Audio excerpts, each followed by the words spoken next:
Hello everyone. Welcome to my channel.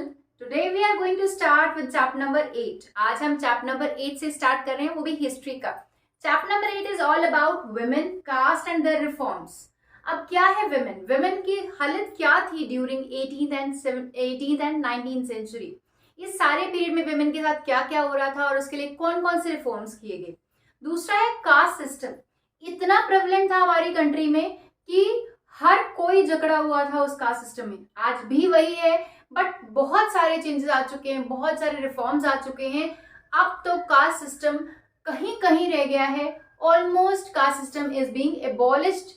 Approximately you can say that कि हमारे यहाँ caste system इतना prevalent नहीं है जितना कि 18th एंड 19th सेंचुरी में था.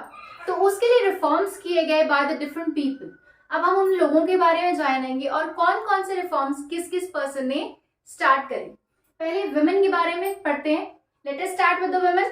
ओके, तो वुमेन के लिए कौन कौन सी थी.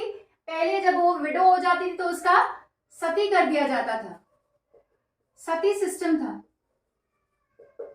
सती सिस्टम, अगर वो सती नहीं हुई तो विडो रह जाती थी. इनको पढ़ने नहीं दिया जाता था. एजुकेशन, ये तीन मेन प्रॉब्लम्स थी in the front of women during the 18th and 19th century. अब तीन मेन प्रॉब्लम्स के सॉल्यूशंस कैसे ढूंढे और किसने किसने क्या क्या किया. So we will start with the first topic, sati system. What do you mean by sati system? It is a system जिसमें कि एक औरत को after the death of her husband जला दिया जाता था विद हर हस्बैंड. अगर हस्बैंड की डेथ हो गई है तो औरत को जला दिया जाता था. What was the reason of sati system? Sati system के रीजंस क्या क्या थे? इसके रीजन थे, first was they could not take care of themselves, so they are uncapable. Incapable, ठीक है, they are not capable of taking care of themselves.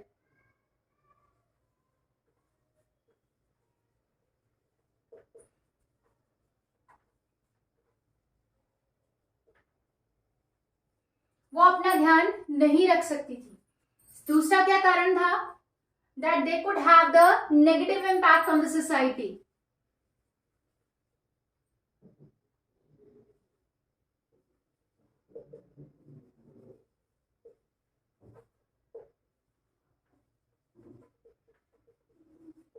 कि वो सोसाइटी पे नेगेटिव इम्पैक्ट रख सकती थी.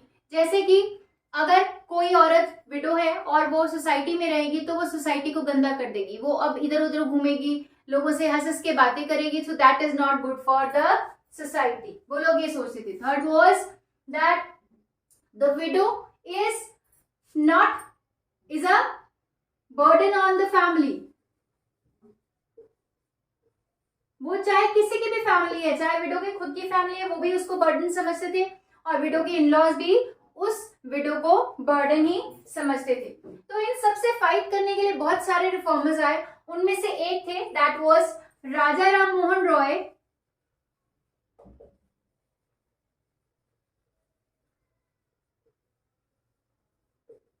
He was a great reformer जिन्होंने लोगों को कन्विंस करने की कोशिश की कि नहीं, ये सिस्टम सही नहीं है. हम औरतों को ऐसे कैसे जिंदा जला सकते हैं. पहले औरतों को धक्का दे दिया जाता था उन चिताओं पे जिन पे उनके हस्बैंड जलाए जाते थे. जबरदस्ती भी उन्हें जलाया जाता था. तो राजा राम मोहन रॉय ने उनके लिए आवाज उठाई और कहा that this is not the right system. So what he did, how he convinced the people, he tried to convince the people through the ancient text.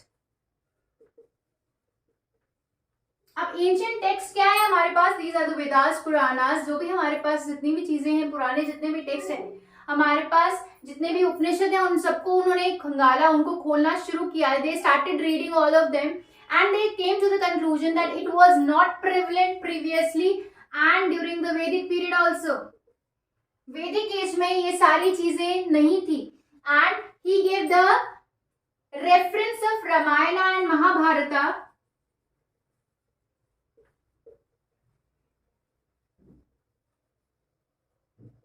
कि जब रामायण में दशरथ जी का डेथ हो जाती है, उसके बाद उनकी चारों वाइफ जिंदा रहती हैं, डिड नॉट गेट सती. तो ऐसे ही महाभारत में बहुत सारे लोगों की ऐसे एग्जाम्पल थे जिनकी वाइफ सती नहीं हुई थी. तो उस टाइम टाइम पे ये सब चीजें नहीं थी, इट केम आफ्टर दैट। तो इन्होंने एम्फेसाइज किया that window should not be burn with their husband. अब अगर उन्हें बर्न नहीं किया जाए तो उनके साथ क्या किया जाना चाहिए?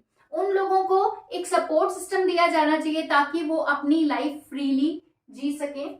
और इसके जब इन्होंने कन्वेंस किया, and British government also work with for the welfare of women, and finally it was abolished in 19th century. 19th century में सती सिस्टम एबॉलिश हो गया था। Next reformer for the women, अब सती सिस्टम, अब सती नहीं हुई तो अब विडो रह गई। Next reformer was Ishwar Chandra Vidyasagar. Ishwar Chandra Vidyasagar, who was he? He was a scholar जिसने सेम मेथड अपनाया, but what he fought for? He fought for window remarriage.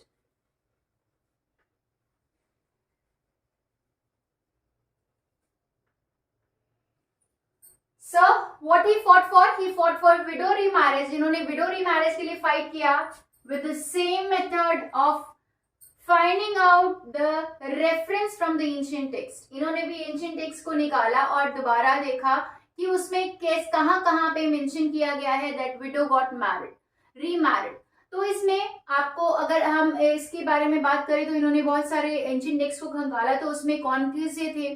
That was the wife of Kamdev was get remarried after the death of Kamdev. जिस time Shiv Shankar ने उनको श्राप दे दिया था and वो उनके भस्म बन गई थी, तो उन्होंने जब रीबर्थ लिया तो उनकी शादी दोबारा से उनकी वाइफ के साथ की गई। So it was the case of window remarriage. और उन्होंने ये कहा था that it Vedas give the reference that widows get remarried during the Vedic period. Vedas में ये रेफरेंस दिया गया है कि वैदिक पीरियड में आपकी जो विडोज थी वो सब रीमैरिज कर सकती थी। अब ये सब एबॉलिश हुआ with the change of time and with the change of period also, और ये धीरे धीरे खत्म होना चाहिए। और उन्होंने ज्यादा एम्फेसिस किया ऑन दीज सिस्टम्स। उसके अलावा हमारे पास दयानंद सरस्वती हैं, उन्होंने रिफॉर्म स्टार्ट किए। उन्होंने नेक्स्ट इज दयानंद सरस्वती, इन्होंने भी फाइट किया था। अब विडो जो रीमैरिज हुई थी उनके साथ बहुत बड़ी ट्रेजेडी ये हुई कि the society did not accepted them. Society ने उन लोगों को बिल्कुल भी एक्सेप्ट नहीं किया और सोसाइटी ने उनको बिल्कुल अलग थलग करके छोड़ दिया। दे हैव नॉट एक्सेप्टेड, और इसलिए उनको बहुत सारी प्रॉब्लम्स को फेस करना पड़ा था। उसके बाद स्वामी दयानंद थे। दयानंद सरस्वती जी ने एक आर्य समाज की फॉर्मेशन की थी। आजकल डीएवी स्कूल आप लोग सुनते हैं, तो दैट वाज आर्य समाज, जिसमें कि ये कोई रूल्स एंड रेगुलेशंस को नहीं मानते थे, कोई कास्ट सिस्टम को नहीं मानते थे, तो इन्होंने आर्य समाज को चलाया था। और ऐसे ही बहुत सारे रिफॉर्मर्स थे जिन्होंने विमेंस के लिए ये सब किया। Next we will read about again Ishwar Chandra Vidyasagar. अब इन्होंने और भी बहुत कुछ किया था।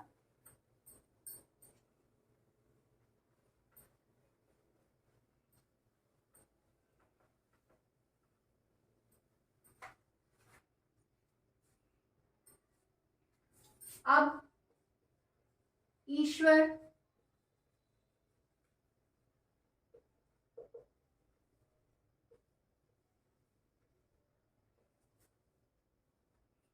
चंद्र विद्यासागर 18th सेंचुरी में प्रॉब्लम क्या थी? That people were afraid of sending their girls to school. They do not want to send them. क्यों नहीं बाहर भेजना चाहते थे? Because they were afraid that the society, they will have to go from into the society, तो society में उन्हें जाना पड़ेगा। So this will take them away from the household chores. तो उनको ये लगता था कि अगर हमारी लड़कियां बाहर जाएंगी, पढ़ेंगी लिखेंगी तो वो घर का काम नहीं करेंगी, और इसलिए वो अपनी लड़कियों को बाहर नहीं भेजना चाहते थे। दूसरा, उनको ये लगता था कि society will have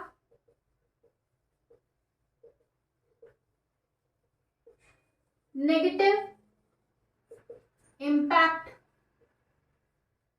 on girls, girls के ऊपर नेगेटिव इम्पैक्ट होगा, गलत चीजें जाएंगी, औरतें ज्यादा चीजें पूछने लगेंगी, ज्यादा क्वेश्चंस करने लगेंगी, तो इसलिए भी वो उनको ये लगता था कि वो उनको वहां नहीं जाना चाहिए, और लड़कियों को they will have to go from the public places, औरतों को पब्लिक प्लेसेस में से स्कूल जाना पड़ेगा, तो वो नहीं चाहते थे कि औरतें पब्लिक प्लेसेस पे जाएं और लोगों से मिलें, लोगों से बातें करें, क्योंकि वो सब अच्छा नहीं माना जाता था ड्यूरिंग दैट पीरियड। तो ये सारे रीजन थे इन सारे लोगों को स्कूल्स लड़कियों को नहीं भेजने के। तो ईश्वर चंद्र विद्यासागर ने क्या किया, दे open the school for the girls, उन्होंने स्कूल ओपन किया लड़कियों के लिए, और इन्होंने बहुत सारे और रिफॉर्मर्स के साथ मिलकर इन्होंने स्कूल ओपन किया था। और later part of the century schools for girls were established by the Arya Samaj in Punjab, Punjab में खोला गया आर्य समाज के बारे में, आर्य समाज ने खोला था, और ज्योतिराव फूले ने उसको महाराष्ट्र में ओपन किया था। एरिस्टोक्रेटिक मुस्लिम्स जो थे household in the northern India, women learn to read the Quran in Arabic, जो भी बहुत सारी एरिस्टोक्रेटिक मुस्लिम वुमेन्स थी जिन्होंने कोरियन में अराबिक पढ़नी शुरू की, and they were taught by the women who came home to teach, और उनको सिर्फ औरतें ही पढ़ाती थी जो घर पे आके उन्हें पढ़ाती थी। तो अब वो धीरे धीरे वर्सेस को कोरियन लैंग्वेज में पढ़ने लगी थी। नेक्स्ट, अब हम next topic is women right about the women, औरतें ही औरतों के बारे में अब लिखना शुरू कर चुकी थी। तो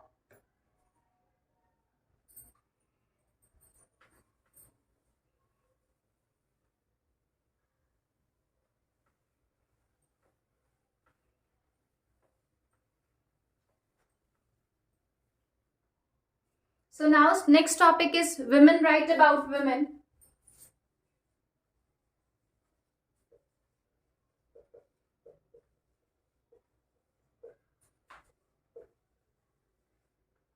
इसमें आपका बेगम एक Begum was there, Muslim women like Begum of Bhopal जो थी, जिन्होंने अपना स्कूल ओपन किया था बहुत सारी औरतों के साथ मिलकर। They founded the primary school for girls in the Aligarh. और अनदर बेगम रुकैया सावरकर, आपने 7th क्लास में पढ़ा होगा रुकैया सावरकर को, रुकैया सावरकर शेखावत, जिन्होंने एक लिखी थी सुल्ताना's dream was the book.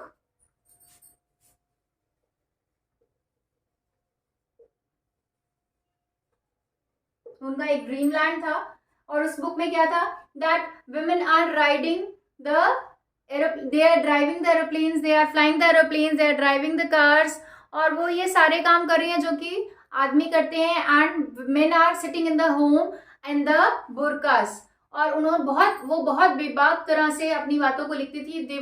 she was not afraid at all about anything। उसके बाद हमारी आ जाती है next reformer was Pandita Ramabai. Pandita Ramabai ने एक स्कूल ओपन किया था for the she was scholar in the Sanskrit. उन्होंने विडो होम ओपन किया था इन द पुणे और पूना में, जिसमें कि औरतों को जिनको घर से निकाल दिया गया था, जो घर वाले जो विडोज थी, जिनको बहुत बोझ समझा जाता था, उनके लिए।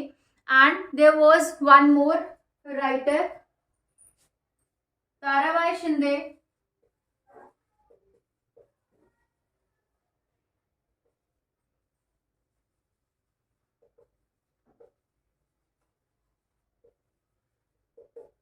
Tarabai Shinde wrote a book स्त्री पुरुष तुलना।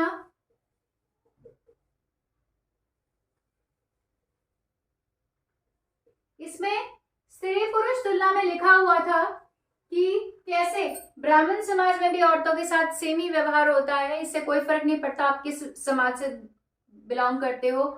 और ये सारी प्रॉब्लम्स जो इसमें बताई गई कि स्त्री और पुरुष के साथ क्या डिफरेंस है और क्या डिफरेंशिएशन की जाती है सोसाइटी में, ये सारी चीजें स्त्री पुरुष तुलना में बताई गई। पंडित रमाबाई ने पूना में विडो होम ओपन किया था।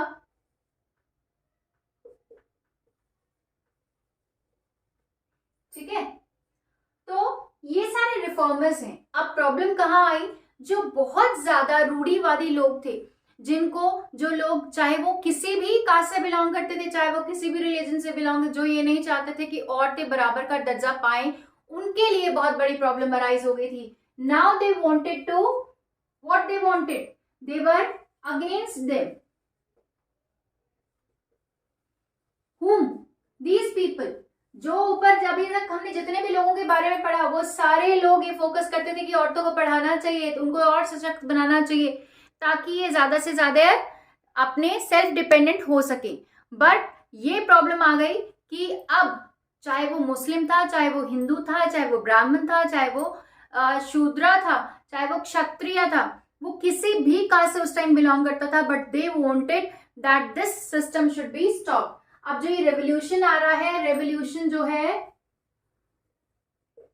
उसको बंद कर दिया जाना चाहिए, औरतों को अपने चार दीवारी के अंदर रहना चाहिए। हम चाहते हैं तो औरतें पढ़ें और हम नहीं चाहते हैं तो औरतें ना पढ़ें। क्यों? क्योंकि that was a threat to their lives. उनकी जो स्टेटस था उसके लिए बहुत बड़ा थ्रेट था, अगर औरतें पढ़ जाएंगी तो शायद हमसे आगे बढ़ जाएंगी।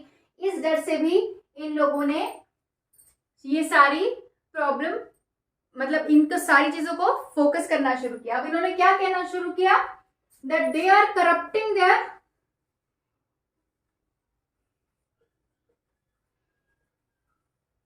रिलीजन। आप औरतों के धर्मों को भ्रष्ट कर रहे हो, ये सब करके उनका दिमाग खराब कर रहे हो, आप लोग ये सारी चीजें उनके दिमागों में भर रहे हो, तो औरतों का धर्म जो है वो भ्रष्ट होता जा रहा है। Next is the topic of child remarriage. Child remarriage पहले क्या होता था, बच्चे छोटी छोटी उम्र में 7-8 साल 10 साल, अभी भी बहुत जगहों पे होता है। If you go to the some places जो बहुत पिछड़े हुए इलाके हैं, वहां पे कुछ बहुत सारे एरियाज हैं जहाँ पे कि छोटी उम्र में शादी कर दी जाती है, बिफोर 18 ईयर्स। तो फर्स्ट रूल आया था इन द ईयर 1929। बहुत सारे रिफॉर्मर्स थे जिन्होंने इसके लिए फाइट किया था, that the age of girls and boys should be increased so that they could get married and on the right age. तो 1929 में एक्ट आया था, तो उसमें क्या बताया गया था, it was child marriage restaurant act. ठीक है, it was child marriage restaurant act and it was passed in 1929 with the view कि हम चाइल्ड मैरिज को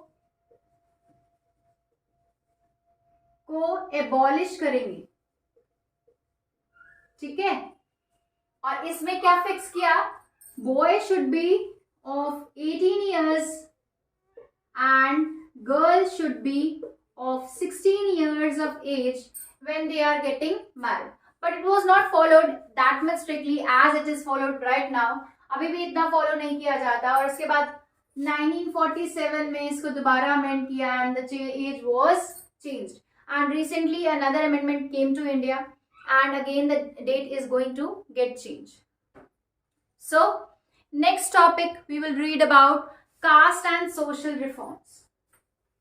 अब कास्ट सिस्टम में कौन कौन से रिफॉर्म्स आ रहे थे। अभी हम किसी भी रिफॉर्मर के बारे में नहीं पढ़ेंगे, अभी हम ये पढ़ेंगे कि कास्ट सिस्टम में 18th सेंचुरी में हो क्या रहा था। ठीक है, अब हमारे क्या था, some of the social reformers we have been discussing also criticise. बहुत सारे सोशल रिफॉर्मर्स थे जिन्होंने कास्ट इनइक्वालिटी को बहुत क्रिटिसाइज किया था, जिसमें राजा राम मोहन रॉय थे जिन्होंने ओल्ड बुद्धिस्ट टेक्स्ट को कन्वर्ट करके लोगों को बताया था कि ऐसा कुछ भी नहीं है, कास्ट सिस्टम तो था ही नहीं पहले। और उन्होंने फिर Prarthana Samaj adhere to the tradition of bhakti that believe to the spiritual equality of all caste. तो राजा राम मोहन रॉय ने प्रार्थना समाज शुरू किया था,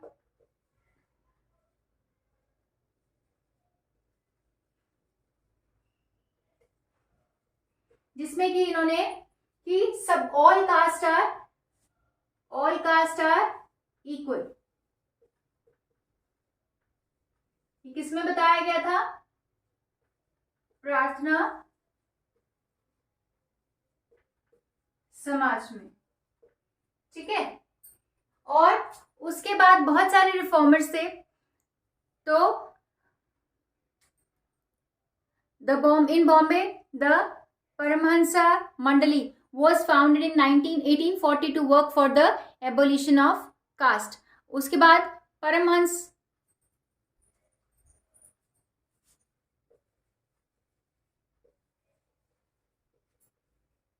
ये कहाँ फॉर्म हुआ था? बॉम्बे में। अभी हम इसको मुंबई कहते हैं, उस टाइम पे बॉम्बे था, ताकि कास्ट सिस्टम एबॉलिश किया जा सके पूरी सोसाइटी में। There were also other question जो, और इनजस्टिस, कास्ट सोशल सिस्टम के अंदर जो ऑर्डर बहुत इनजस्टिस था, इसके बारे में बहुत सारी चीजों ने अराइज किया। इसी टाइम पे Christian missionaries I.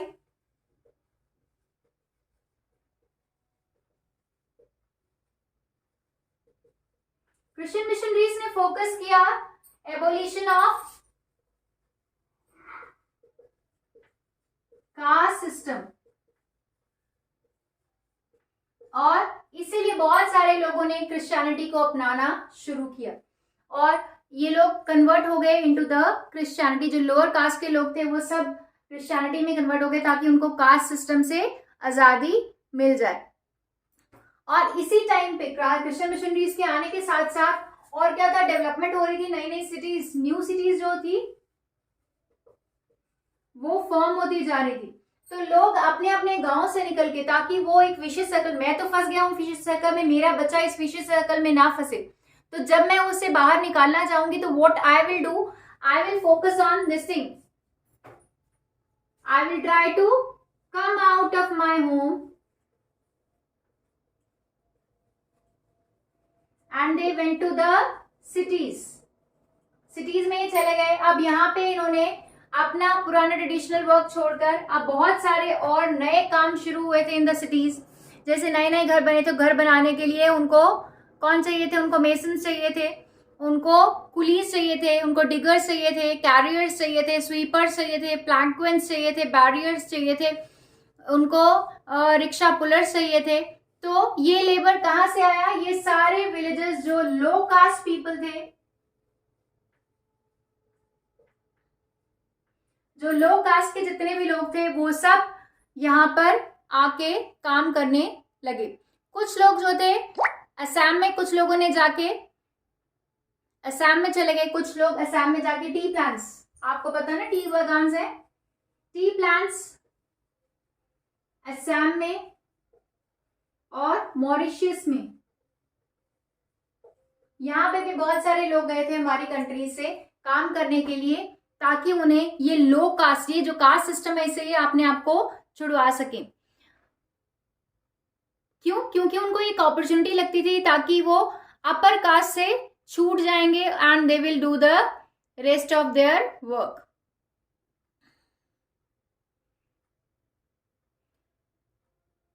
Next we will read about demand for equality and justice.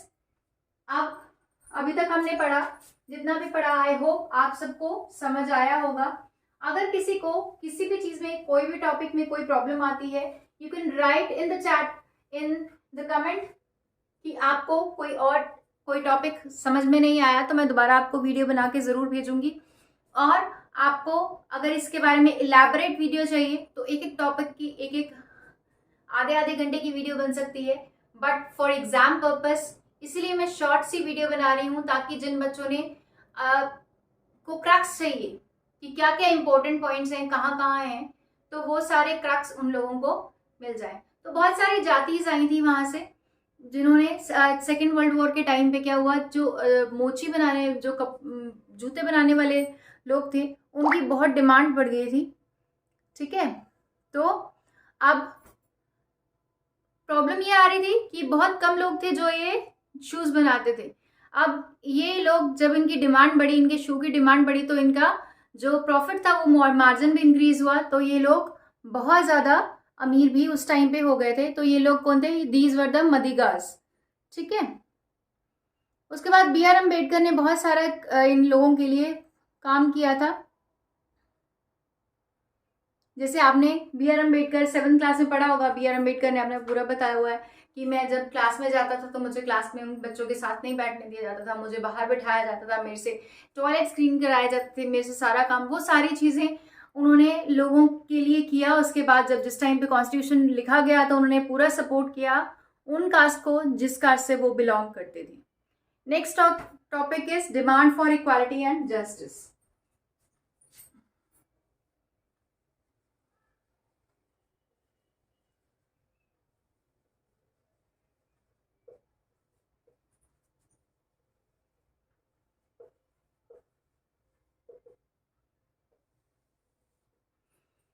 इसमें हम पढ़ेंगे नारायण गुरु के बारे में, जो कि एक he was also from the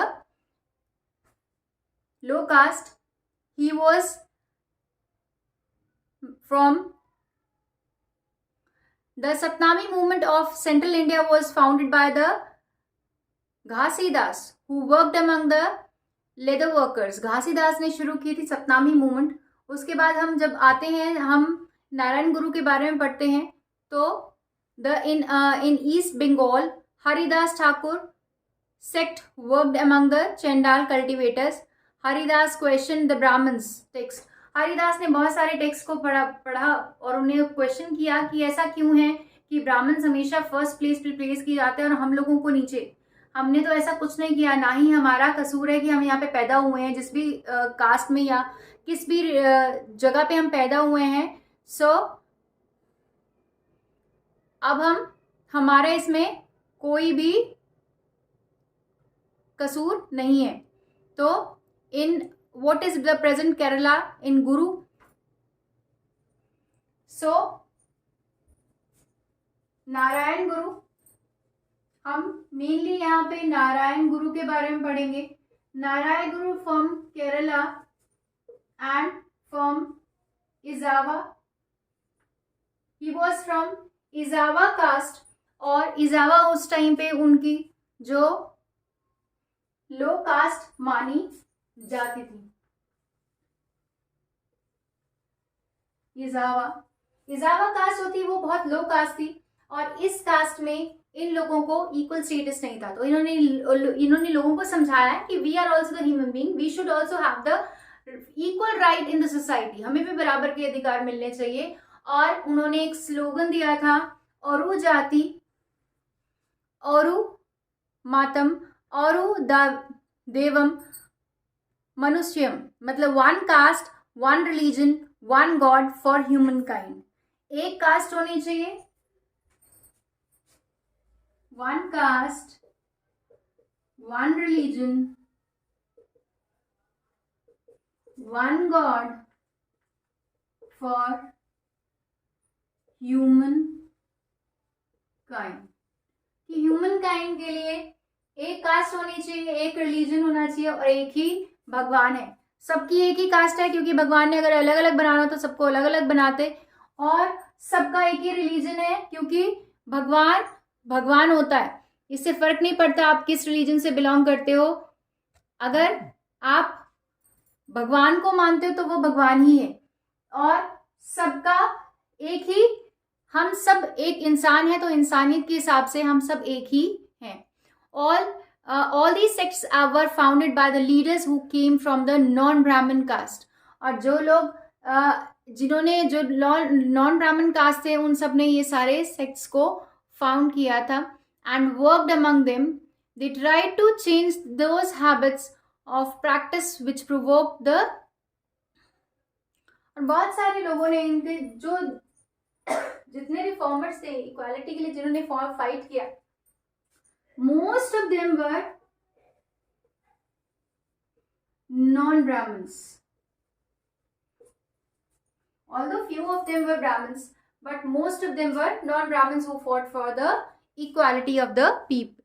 Next we will read about the Gulamgiri, which was written by Jyotirao Phule. What was his views about the different systems? Then we will read about E.V. Nayyar. Okay. So Gulamgiri, आपको याद होगा गुलाम, पहले गुलाम होते थे लोग, उनको खरीद लिया जाता था और फिर आगे बेच दिया जाता था, फिर खरीदा जाता था, फिर बेचा जाता था। ये सारा सिस्टम चलता रहता था और जब तक उनके बच्चे आपने 6th क्लास में पढ़ा होगा हु आर द स्लेव्स, तो स्लेव्स के बारे में, तो ये सिस्टम था। तो ज्योतिराव फूले जो थे, he was from leader from the low caste. उन्होंने क्रिश्चियन मिशनरी में वो पढ़े हुए थे और उनका बहुत स्ट्रॉन्ग, मतलब स्पीच बहुत स्ट्रॉन्ग होती थी, बहुत लोग उनको पसंद करते थे जब वो बोलते थे। So what were his views? He used to say that Aryans are the foreigners. Aryans जो हैं, जो ब्राह्मण्स खुद को कहते हैं, ये कौन है? They are the foreigners. ये सब फॉरेनर्स हैं और उन सब ने किसको अपना स्लेव बनाया है? जो यहाँ इस धरती के रियल ओनर हैं, उन सबको स्लेव्स बना लिया है। और हमें वो क्या कहते हैं? रियल ओनर्स को हम जो रियल ओनर्स हैं, वो ये कहते थे, हम जो रियल ओनर्स हैं हमें वो लो कास्ट पीपल कहते हैं और उन्होंने हमें स्लेव्स बना लिया है। ऑल्दो आर्यंस का कोई राइट नहीं है इस लैंड पे, ये लैंड हमारी है और इन लोगों को हमारी लैंड को छोड़ के चले जाना चाहिए, क्योंकि ये लोग अपने आप को आर्यंस कहते हैं। अब सारे शूद्रास को, अनटचेबल्स जो हैं, उन सबको इकट्ठा हो जाना चाहिए और इनको फाइट करना चाहिए फॉर देयर इक्वालिटी। इन्होंने शोडकर समाज बनाया था, सत्य शोडकर, ज्योतिराव फूले ने सत्य शोडकर समाज था। It was formed by him and he wrote a book Gulamgiri in the 1873 और उसमें गुलामगिरी का मतलब होता है स्लेवरी और इसको उसने डेडिकेट, उन्होंने ये बुक को किया था all those Americans who had fought for the free slaves. और इस गुलामगिरी किताब को उन्होंने डेडिकेट किया था the Americans who fought for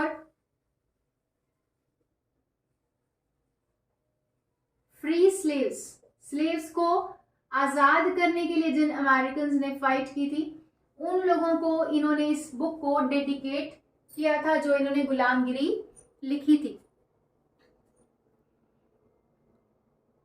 next topic is who could enter the temple, temple entry movement.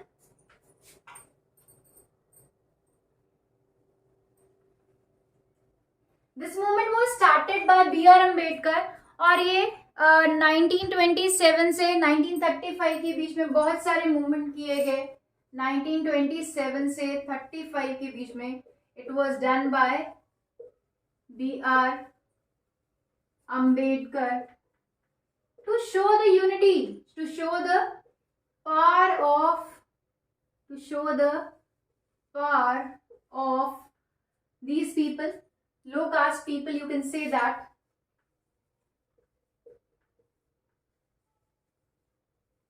This movement was started. और इस movement में हुआ क्या था? इस मूवमेंट में उन लोगों ने टेम्पल के अंदर जाके वहां से पानी भरा था, ठीक है। और इन्होंने इसमें क्या, जो अम्बेडकर थे वो माहर फैमिली में पैदा हुए थे। उन्होंने बहुत सारी चीजें, बहुत डिस्क्रिमिनेशन फेस करी थी। उनको पानी नहीं पीने दिया जाता, जो कॉमन टैप होता था, उनको क्लासरूम में नीचे बिठाया जाता था। उनके साथ वाले लोग उनके साथ खेलते नहीं थे, बात नहीं करते थे। और स्कूल को फिनिश करने के बाद वो US चले गए थे हायर स्टडीज़ के लिए। जब वापस आए 1919 में, तो उनको अपर कास्ट की जो सोसाइटी थी वो उसमें कोई चेंज नहीं आया था, अभी भी वैसा ही था। तो so he started the temple entry movement, जिसमें मेहर कास्ट को पार्टिसिपेट किया था। ब्राह्मण प्रीस्ट को भगा दिया गया था वहां से और दलित्स ने क्या किया था, पानी ले लिया था from the temple tank, temple के टैंक से उन्होंने पानी लिया था. So this was all about the temple entry movement. Next is the non-Brahmin movement. That was E.V. Ramaswamy Naikar, जिसको पेरियर भी कहा जाता है. This is the last topic. After this we are having just small topics of NCERT. The non-Brahmin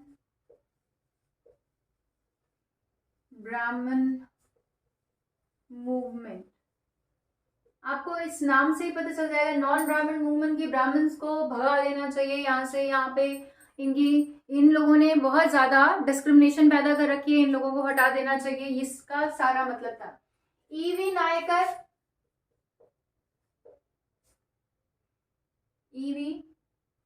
Naikar was the, इसको पेरियर भी कहा जाता है, E V Ramaswamy Naicker, and his another name is Periyar. हम पेरियर लिखते हैं.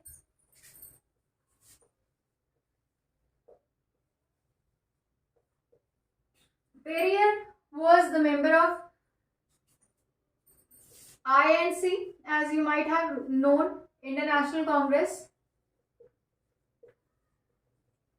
He was very happy to be the member of INC, as he thought that INC do not discriminate on the basis of caste. But one day when there was a feast and when they were seated, जब वहां पे एक उत्सव चल रहा था और उन्हें सबको बिठाया गया, तो उससे पता चला कि जो शूद्रास थे, लो कास्ट पीपल थे, उन सबको पीछे बिठाया गया एंड हाई कास्ट वालों को आगे बिठाया गया.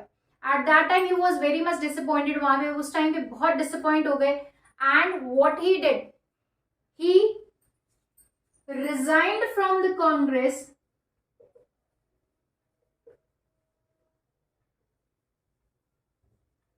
and started fighting for the equality, for the rights of non-Brahmin people. जो भी non-Brahmin थे, उन्होंने उनके बारे में, उनके लिए फाइट करना शुरू किया. Now he started saying against the Hindu texts. Hindu text के लिए भी उन्होंने बहुत सारी चीजें कही कि हिंदू टेक्स्ट में ही सब चीजें लिखी हैं, ब्राह्मण्स बहुत अच्छे हैं, Brahmins are the heads and shudras are the feet. पर उन लोगों को ये मतलब ब्राह्मण्स ने खुद को बहुत इम्पोर्टेंट शो किया. Can you imagine person could, how a person could walk, कोई चल भी नहीं सकता, इमेजिन नहीं कर सकते. अगर आपकी टांगे ना हो, पैर ना हो, तो आप क्या करोगे?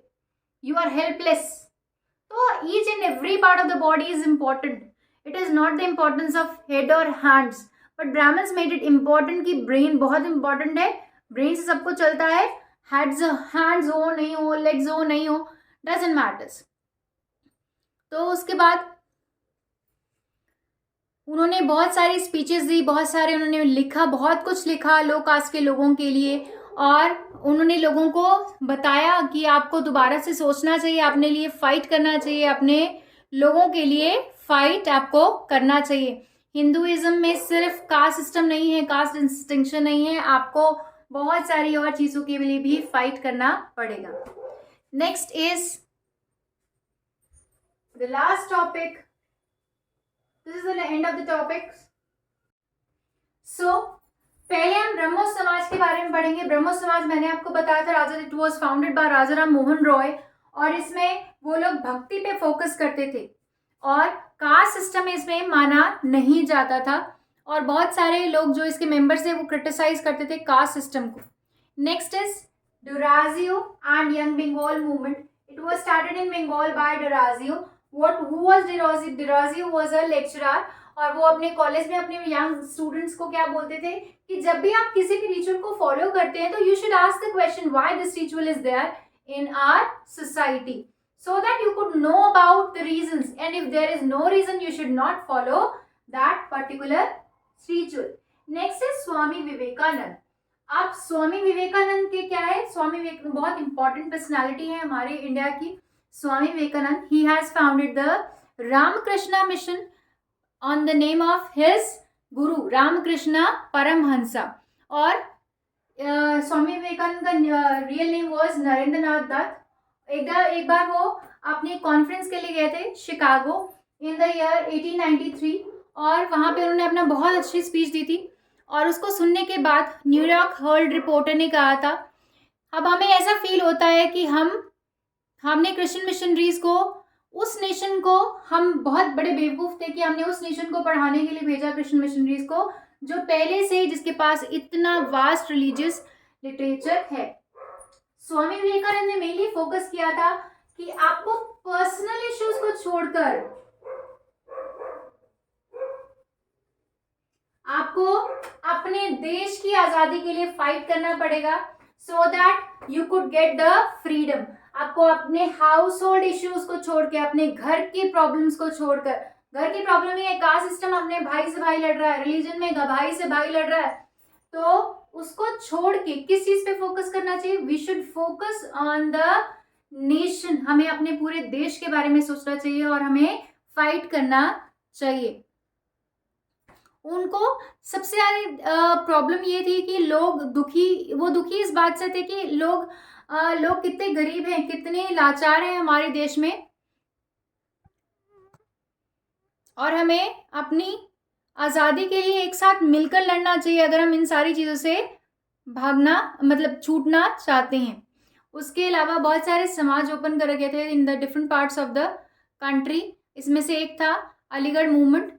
अलीगढ़ में एक अलीगढ़ सोसाइटी ओपन करी गई थी इन द 1875 और सैयद अहमद खान ने इसको ओपन करा था और धीरे धीरे उसे अलीगढ़ मुस्लिम यूनिवर्सिटी कहा जाने लगा। Next is Singh Sabha movement. Singh Sabha movement में 1873 में लाहौर में बनाई गई थी, 1873 में अमृतसर में, 1879 में लाहौर में इस मूवमेंट को चलाया गया था, जिसमें सिखिज्म में सुपरस्टिशन, जितने भी अंधविश्वास थे उनको हटा दिया गया था और एजुकेशन, सिक्स को एजुकेट करना उन्होंने ज़्यादा इंपॉर्टेंस दिया during this period. So that's all with this video. If you like my video, please like and share as much as you can. I would be waiting for your comments. If you have any doubts, any question, and if you want me to make more videos on chapter number 9 and 10, please write in the comment box. I would be waiting for your replies. Thank you. Bye-bye to all.